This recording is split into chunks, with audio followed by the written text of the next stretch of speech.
having recently. Uh, People who are artistic have always been a threatening force to people who are dictators. And even though we call this country a democracy, it's turning out to be more and more a candy-coated dictatorship. And so it seems fairly logical that the people who would like to convert this country into a candy-coated dictatorship would do everything they could to make it impossible for people who communicate through the arts to say anything that might um, resemble a message like the emperor isn't wearing any clothes. That's the thing that they're most afraid of. Anybody who will say anything that equates to the emperor's not wearing any clothes, for some reason that scares the piss out of them.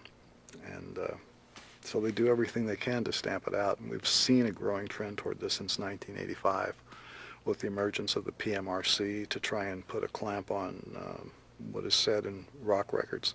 And now, lo and behold, the Motion Picture Association of America has finally woken up briefly to smell the coffee. They've just realized that in 46 of our states, there are over 300 different pieces of legislation designed to create regional or local censorship boards to control motion pictures. Suddenly, they realize that they go, ow, now. Because if all of these pieces of legislation succeed, they will no longer be able to release the blockbuster hit. They can't do a mass release with 2,500 prints all over the United States and make $50 million in a weekend, because if one little jerk in one little community can keep that film from going into the theaters in that area, they're going to lose billions of dollars. And it is finally, it had to come to that before Jack Valente would make a statement that, oh, there's something wrong. I mean, they didn't come out and make any statement that would help the recording artists when the struggle began with the rock musicians. But now they're feeling the pinch, and I wonder what's going to happen with them. In a democracy, are there any controls that are valid over artists? No. Why? Why does an artist need to be controlled in a democracy?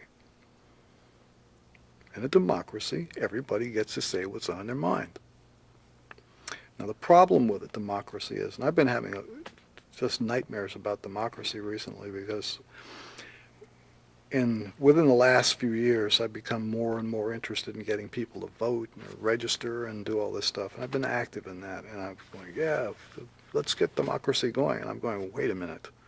We've got a big problem, because you can't really have a democracy. If one man's vote equals another man's vote, then one man's education has to equal another man's education, so that people have not only the basic machinery to assimilate the data from which they will draw their conclusion and cast their vote. I mean, you have to have that as a basis for a democracy.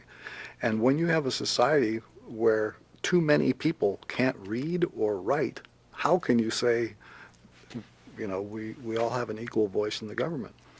And when certain candidates don't have access to the information dispensing machinery without paying millions upon millions of dollars, that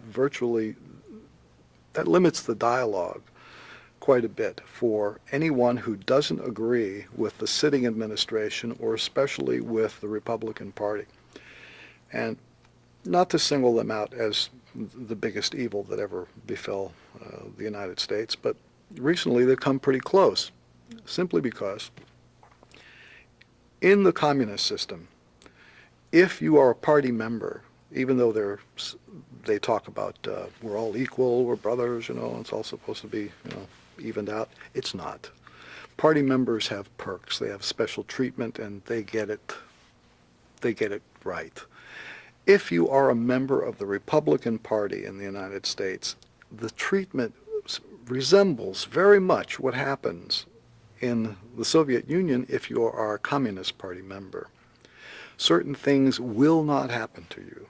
Certain things can be done for you. In fact, if you can imagine this, I received in the mail, even though I am a registered Democrat right now, that may not last long, I'm going to shred that, I got this blue card. I was even going to bring it today. This blue plastic card that says, I am a member of the Republican Party.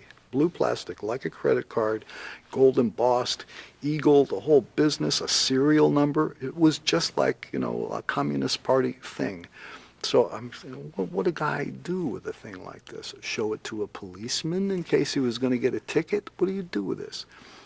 It's an influence peddling kind of a scheme. I recall throughout the 80s receiving fundraising mail from the Republican Party that was basically an invitation to participate in insider trading. And it went like this. How would you like to join the California Golden Circle? You pay $2,500 to get in, $1,500 a year in dues. Now here's what you get.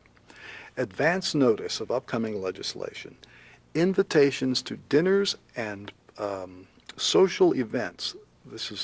Can't quote it exactly, but I'm getting pretty close to the letter. That will be attended by the people from California who do the business, who really make the deals. So in other words, if you pay, you're going to be invited to these dinners where you get to sit next to these people who make the big deals. And it's like inviting me to join that club, it's baffling. Then I get another letter. That one was signed by Claire W. Bergner. And I got another letter inviting me for $2,500, I could go on this junket to Washington, D.C., where I get to attend a series of luncheons and dinners with D.C. political luminaries. And they give you a list, and you are supposed to check off on the list who you want to be seated next to at these luncheons. And then there's another box you had to check off that said, it's always possible that the president himself will come to one of these, so we need you to give us permission to run a security check on you and just authorize here. There's something weird about doing politics, mail order politics that way, and inviting people to get the edge on a business competitor by joining a certain political party, paying money. And to carry this to the most ridiculous extreme, at the point where George Bush takes office, I remember being on a plane in Europe and picking up the International Herald Tribune and seeing a front page article about the distress of career diplomats at being stepped over by all of these political appointees that Bush had put in as the main, consuls and whatever all over the world, but basically these were people who couldn't speak the local language, had no knowledge of diplomacy, but had given $300,000 or more to the campaign. And throughout the last decade, you see examples, where influence peddling, a dollar equals, so many points toward your career as a diplomat. What do you do with that? How can you have confidence in government anymore? And then you look at the media, and they just look the other way. Yes. Basically, the question or the trigger is simply this. To most of us, the surprise of our lifetime. None of us expected to see the wall come down and communism fade. Your feelings?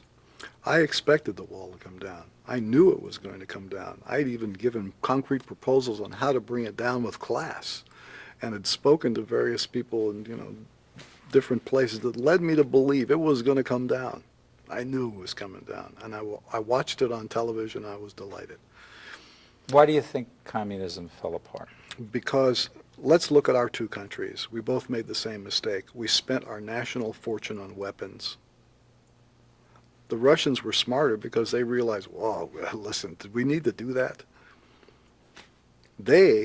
Right now, you could go to the Soviet Union and make a deal to have a converted military factory to build consumer goods. They want to make that deal. The best labor in the Soviet Union is available to do that. They have hundreds of these plants that they're willing to convert. None in the U.S. So that's why I say they might be a little bit smarter. Okay, hold it. Okay. Okay.